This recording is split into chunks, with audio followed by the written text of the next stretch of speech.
آج نوجوان لڑکا ہے کہتا ہے اسے بھوک برداشت نہیں ہوتی. میرے بھائی رب بیماری لا دینا، اللہ سے دعا مانگے اللہ شفائے عطا فرمائے، اور دعا کرے اللہ آزمائش سے محفوظ فرمائے. آپ یقین کریں میں نے لوگوں کو دیکھا ہے حلق سے قطرہ نہیں اترتا، خوراک کی نالی لگی ہوئی ہے، اعلیٰ غذائیں پکی ہوئی پڑی ہیں، عرش کا مالک کہتا ہے میں تیرے حلق سے گزرنے نہیں دوں گا. قانون بن گیا. میں نے دیکھا ہے ڈرپ پہ لوگ زندہ ہے، بوتل لگی ہوئی ہے گلوکوز کی، گزارا چل رہا، اعلیٰ غذائیں پڑی ہیں، لاکھوں روپیہ تجوری میں پڑا ہے. مالک کہتا ہے تو نہیں کھا سکتا تو وہ کھانے نہیں دیتا، نہیں کھانے دیتا. ایک شخص یورپ کے علاقے کا، میں کسی کالم نویس کا پڑھ رہا تھا، وہ کہتا میری کھربوں میں جائیداد ہے لیکن میرے معدے میں ایسی تکلیف ہے کہ میں آٹے کو چھان کر جو اوپر سے بورا نکلتا ہے صرف وہ کھا سکتا ہوں، اس کے علاوہ میں کائنات کی کوئی نعمت کھا نہیں سکتا. اور میرے بھائی وہ جب چاہے تو بڑے بڑے کھانے کھانے سے تجھے روک دے، تیرے دانت چبانے کے قابل نہ رہے، زبان نگلنے کے قابل نہ رہے، معدہ تیرا ہضم کرنے کے قابل نہ رہے، وہ جب چاہے تو جو مرضی کر لے. وہ کہتا چل تو میری مرضی پہ چلنا، ایک مہینہ میرے کہنے پہ نہ کھا، ایک مہینہ میرے کہنے پہ نہ کھا تو یا اللہ تو کیا کرے گا؟ فرمایا صوم تصفو.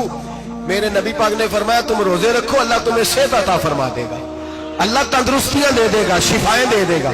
تم روزے رکھو اللہ تمہیں، سبحان اللہ، اللہ تمہیں، اللہ طاقت دیتا ہے، ہمت دیتا ہے، اللہ ہمت دیتا ہے. میں نے دیکھا ہے، میں نے بزرگوں کو دیکھا ہے، ضعیف لوگوں کو دیکھا ہے، کمزور لوگوں کو دیکھا ہے، میں نے دیکھا ہے روزے رکھتے ہوئے، مزدوروں کو دیکھا ہے روزے رکھتے ہوئے. میں اپنے ابا جی کو کہتا ابا جی اتنی سخت گرمی اور مزدوری آپ کرتے اور مزدوری کے عالم میں روزہ رکھتے تو کہتے پتر روزہ کی آندا ہے، روزہ کدوں کو جاندا ہے، روزہ اپنی جگہ تے بے مزدوری اپنی جگہ ہوتے.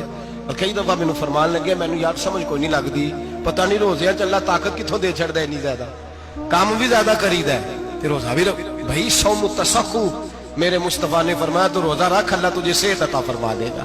رب تعالیٰ تجھے، یہاں ہوٹل کھلے ہوئے ہیں، یہاں عجیب حالات ہیں، ہوٹل کھلے ہوئے ہیں، لوگ بہانے ڈھونڈتے پھرتے ہیں، کہتے ہیں کٹ لگ گیا تھا ذرا تھوڑا سا خون نکل آیا، سنی پلاس لگائی ہے تو روزہ نہیں رکھا، یہ ذرا مجھے تھوڑی دقت ہو گیا تو میں نے روزہ نہیں رکھا، کھانسی لگ گئی ہے تو روزہ نہیں رکھا. او خدا کے بندے روزہ تو نعمت ہے. اور سبحان اللہ میرے نبی پاک نے فرمایا لکل شیء زکات و زکات الجسد الصوم. فرمایا ہر شے کی زکات ہوتی ہے، وجود کی زکات روزہ ہے. روزے رکھو جسم کی زکات نکل جائے گی. فاقہ کرنا بھی میرے نبی پاک کی سنت ہے، مسواک کرنا بھی سنت ہے، اور فاقہ کرنا بھی. مسواک والی سنت زیادہ اپناتے ہیں لوگ، فاقہ کرنا بھی نبی پاک کی سنت ہے. ایک صاحب مجھے کہنے لگے جناب بیٹھ کے کھانا حضور کی سنت ہے. میں نے کہا کبھی کبھی نہ کھانا بھی نبی پاک کی سنت ہے، نہ کھانا بھی حضور کی سنت ہے. اور ہمارے فقہاء نے لکھا ہے جو روٹی زیادہ کھاتا ہے اس میں دو باتیں پیدا ہو جاتی ہیں. کیا کیا؟ ایک بولتا زیادہ ہے، دوسرا سوتا زیادہ ہے، غافل ہو جاتا ہے. فقہ اور حکیم اطباء ڈاکٹر کہتے ہیں کہ پیٹ خالی رہے نا جس آدمی کا، اس کا حافظہ مضبوط ہوتا ہے، اس کے ذہن کی گرہ کھلتی ہے. زیادہ کھانے سے تو خماری چڑھتی ہے، دماغ ڈھونڈتے پھرنا روٹی کدھر سے آج اچھی ہے، گھر میں نہیں پکی تو ہوٹل چلے جانا، کھانے کے سوا اور کام ہی کوئی نہیں. اور صاحب میرے نبی پاک علیہ السلام نے فرمایا کافر 7 آنتوں سے کھاتا ہے، 7 آنتوں سے. اور فرمایا میرا مومن 1 آنت سے کھاتا ہے، اس کے وجود میں کھانے والی 1 آنت ہے. کافر 7 آنتوں سے کھاتا ہے. فاقہ کشی سے نورانیت پیدا ہوتا ہے، کم کھانا. لیکن نا نبی پاک صلی اللہ علیہ وسلم نے اللہ سے فاقہ مانگ کے لیا، یا اللہ 1 وقت روٹی دے، 1 وقت کا فاقہ دے، مانگ کے لیا نبی پاک، مانگ کے. حضرت ابو ہریرہ رضی اللہ تعالیٰ عنہ فرماتے ہیں بھوک زیادہ لگتی تھی نا جب مجھے، تو میں حضرت عمر سے، ابو بکر سے، عثمان، مولا علی سے کوئی مسئلہ پوچھ لیتا تھا، اور جب میں مسئلہ پوچھتا تھا تو وہ مجھے روٹی کھلا دیتے تھے.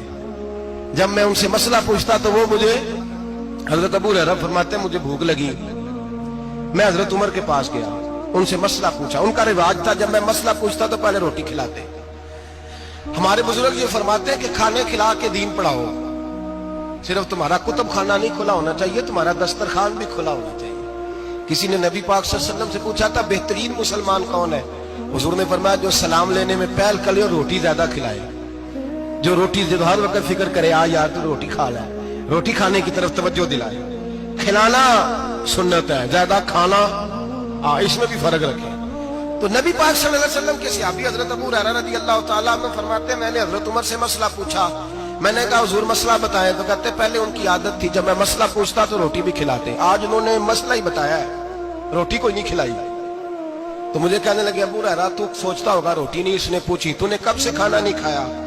میں نے کہا آج صبح سے۔ تو جناب عمر کہنے لگے میں نے کل صبح سے نہیں کھایا، چل ابو بکر صدیق کے گھر مسئلہ پوچھتے ہیں۔ کہتا جناب صدیق اکبر کے دروازے پہ گئے، جا کر کے ان سے مسئلہ پوچھا۔ ان کی بھی عادت تھی جب کوئی مسئلہ پوچھنے جاتے تو دسترخوان بچھا لیتے، کہتے آؤ روٹی بھی کھلاتا ہوں مسئلے بھی بتاتا ہوں۔ کہتے ہیں گئے تو انہوں نے بھی مسئلہ بتایا، روٹی کوئی نہ پوچھی۔ تو کہنے لگے عمر ابو ہریرہ تم لوگوں نے کل پرسوں سے نہیں نہ کھایا ہوگا، اور ابو بکر کو 4 دن گزر گئے ہیں، تھوڑا سا دودھ ملا ہے یا کھجور ملی ہے، روٹی کوئی نہیں ملی، چلو در رسول پہ چلتے آؤ حضور کی بارگاہ۔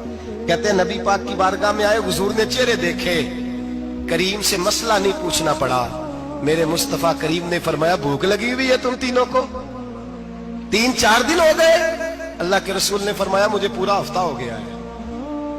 سبب کچھ اور ہے جس کو تو خود سمجھتا ہے، زوال بندہ مومن کا بے زری سے نہیں، بھوک نقصان کا وجہ نہیں بنی، وجہ کوئی اور بنی ہے۔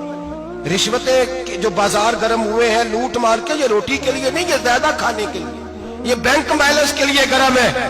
یہ لوٹ مار کا مقصد کوٹھیاں بنانا ہے، روٹی کا تو رب کریم کا وعدہ ہے۔ جو روز روتا ہے شام کو کہ میرا کاروبار کوئی نہیں، اصل میں کہتا ہے بنگلہ کوئی نہیں، اصل میں کہتا ہے کار کوئی نہیں، پجارو کوئی نہیں، روٹی تو اللہ عطا فرماتا ہے، اس کا وعدہ ہے۔ فرمایا حضور نے 3 دن بیت گئے، چلو میرا بے تکلف صحابی ہے ابو الحسن انصاری، وہ بڑے نصیب والے ہوتے ہیں جن کو میرے نبی پاک خود کہتے تھے کہ تیری فلانی ذمہ داری ہے۔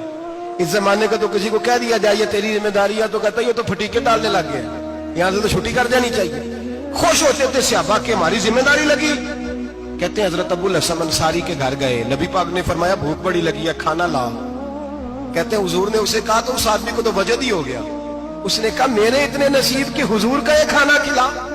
آؤ دیکھو دنیا والوں، آج جو سب سے زیادہ عزت والا ہے وہ میرا مہمان بنا ہوا ہے۔ فرماتے ہیں وہ دوڑے گئے، بکری اٹھائی ذبح کی، بیوی کو کہنے لگے روٹی تیار کر، ادھر کھجوریں توڑی، انگور توڑے، کہنے لگے حضور آپ جب تک تناول کریں تب تک کھانا پک جاتا۔ حضرت عمر کہتے ہیں روٹی پک کے آئی، بڑا پیارا گوشت، بڑا اچھا سالن، بڑا خوبصورت خلوص والا کھانا۔ فرماتے ہیں میں نے بڑا ہی کھایا۔ نبی پاک نے نہ ایک روٹی لی اور چھوٹی چپاتی، تھوڑا تھوڑا سالن کونوں سے، اور جب نبی پاک نے کھا لیا تو حضور کی آنکھوں میں آنسو آئے۔ حضرت عمر کہنے لگے حضور روئے کیوں؟ نبی پاک نے فرمایا سوچتا ہوں 7 دن کے فاقے کے بعد کھایا ہے، پر ڈرتا ہوں رب اس کا حساب پوچھے گا تو جواب کیسے دینا ہے، اس کا حساب بھی تو دینا ہے نا جو کھایا ہے۔ تو حضرت عمر فاروق کے ہاتھ میں کچھ چیز تھی، زور سے زمین پہ ماری، کا محبوبہ 7 دن کے بعد بھی روٹی کھائے تو حساب دینا ہے۔ نبی پاک فرمانے لگے عمر وہ مالک ہے نا، تو جب دیتا ہے تو حساب نہیں لے سکتا، حساب تو دینا ہے، حساب تو دینا ہے، تیاری رکھو۔ صحابہ کرام فرماتے ہیں ہم نے ارادہ کیا کہ آج کے بعد ہم پھر فاقے کریں گے، کم کھائیں گے، اس لیے کہ حساب دینا ہے۔ میرے بھائی وہ فاقہ کشی کرتے تھے، ڈرتے تھے۔ یہاں تو لوگ کھا کے بیمار ہیں، کھاتے جا رہے ہیں سوتے جا رہے ہیں، کھاتے جا رہے ہیں سوتے جا رہے ہیں۔